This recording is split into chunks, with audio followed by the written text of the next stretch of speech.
J'ai envie de vous offrir une médecine pour une solitude qui touche tout le monde. Et si elle ne vous a pas encore touché, elle vous touchera. C'est la solitude que l'on ressent quand on perd un être cher. Quand son absence devient une présence qui vous trouble à chaque instant. Et quand au fond de votre cœur, il y a un espace où vous attendez un signe, quelquefois, où vous attendez quelqu'un qui ne vient pas. Dans cet espace où vous êtes seul, dans ce manque de l'autre, personne ne peut venir. Et si on essaie d'être gentil avec vous, de parler de lui, ou d'être en compassion, vous sentez que cela ne touche pas cet espace de désespoir, souvent. Alors le deuil est une traversée d'une vallée des larmes que l'on fait tout seul. Mais je dis une vallée des larmes, parce que je suis une occidentale. Et une occidentale a une notion du temps qui est droite. Passé, présent, futur.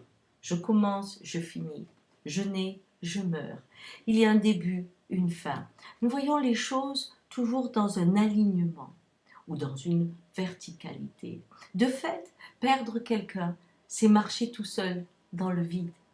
Il n'est plus à vos côtés, il est derrière vous. Vous l'avez perdu dans cet espace où sont vos ancêtres et ceux que vous avez aimés. Et vous avez le sentiment d'être orphelin dans le sens que vous êtes seul face à l'inconnu. La médecine que je vous propose, c'est celle du monde des Amérindiens qui voit le temps en cercle. On ne peut pas traverser une vallée. On marche sur une planète qui est ronde. Et le temps ne fait que se répéter. On est, on meurt, on est, on meurt, on se transforme à chaque instant. La vie n'est que transformation. Et elle a des expressions multiples. Quand le ver devient papillon, si vous cherchez toujours le ver, vous ne le retrouverez jamais, parce que vous voulez absolument voir un ver alors qu'il est devenu un papillon. Eh bien, pour cette médecine-là, voilà le rituel que je vous propose.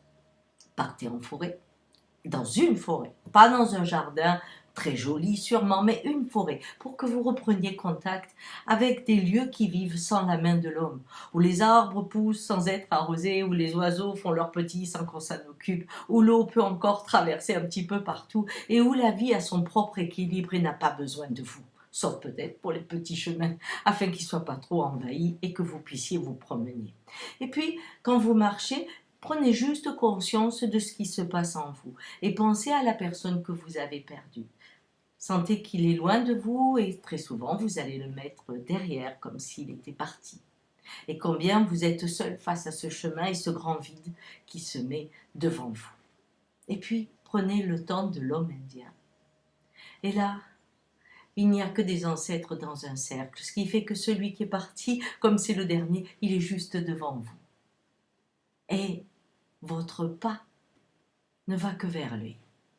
Et si vous faites bien attention, si vous commencez à sentir cela, vous allez voir que votre pas va être assuré et que l'inconnu va vous paraître familier. Et si vous laissez la nature vous accompagner dans cette marche où vous avez mis devant celui que vous aimez et qui vous a quitté, vous aurez le sentiment qu'il se retourne et qu'il vous suit devant.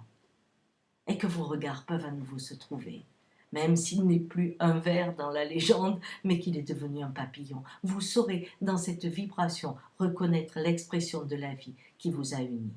Parce que on ne peut pas quitter le cercle. Alors faites cette expérience et vous verrez combien elle apaise le cœur et permet d'avoir une solitude très différente. Elle est juste une solitude qui fait « j'arrive, ne t'inquiète pas, je suis pratiquement déjà là. » Et on n'est pas seul du tout, on est juste en marge.